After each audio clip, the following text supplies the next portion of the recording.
আদমদীঘির তালসন দক্ষিণ পাড়া শখের আলী জামে মসজিদ ভিত্তিপ্রস্তর স্থাপনে উপস্থিত ছিলেন বিশিষ্ট সমাজসেবক ও গোল্ডেন অ্যারো লিমিটেডের চেয়ারম্যান মোহাম্মদ আব্দুল মান্নান। উপস্থিত ছিলেন মসজিদের দাতা হ্যামস গ্রুপের এজিএম মোহাম্মদ শাহিদ প্রামাণিক। আরও উপস্থিত ছিলেন অত্র ওয়ার্ডের মেম্বার এবং মহল্লার মুসল্লিবৃন্দ।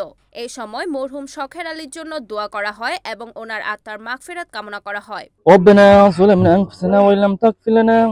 وترحمنا لنكونن من الخاسرين. اللهم آمين. اللهم آمين. ربنا آتنا في الدنيا حسنة وفي الآخرة حسنة وقنا عذاب النار. اللهم آمين. رب العالمين আল্লাহ তাআলা মাথার উপর সূর্যকে রেখে আল্লাহ তাআলা জমিনের নিচে আল্লাহ তাআলা খালি পেটে হাত উঠিয়েছে। আল্লাহ রব্বুল আলামিন ফাতিহা শরীফ পড়া হয়েছে।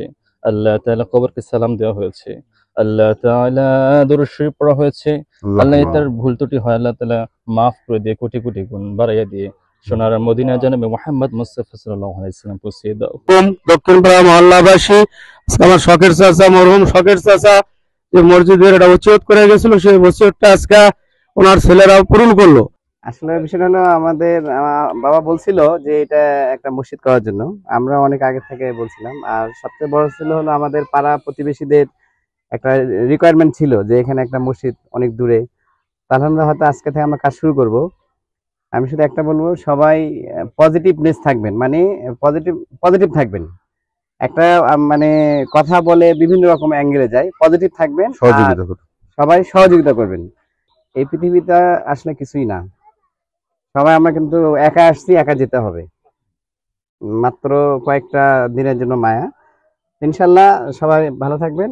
তালসেন দক্ষিণ পাড়া শখের আলী জামি মসজিদের আমরা আজকে ভিত্তিপ্রস্তর স্থাপন করলাম। এই জন্য তালসনবাসী এবং তালসন দক্ষিণবাসী দক্ষিণ পাড়া সকলকে ধন্যবাদ জানাচ্ছি। আসসালামু আলাইকুম। এখানে আজকে যারা এই মসজিদের জমি দান করলেন, এটা অত্যন্ত একটা গুরুত্বপূর্ণ। আল্লাহ পাক বলেছে যে মসজিদ আমাদের দুনিয়াতে করবে, আখিরাতে আল্লাহ পাক তা বেহেশতে তাকে মসজিদ তৈরি করবে। এবং এই মসজিদটা করার জন্য খালি তিনি না, এই এলাকাবাসী, গ্রামবাসী, পাড়া মহল্লারা সবাই এটার জন্য আল্লাহ পাক তাদেরকে নাজাত করে দিতে পারেন। এই জন্য সবাই আমরা আমিন বলি। পরিশেষে সবার দীর্ঘায়ু ও সুস্বাস্থ্য কামনা করে আমি আমার সংক্ষিপ্ত বক্তব্য শেষ করছি। Report Shahin Alam, NAN TV, Bogura.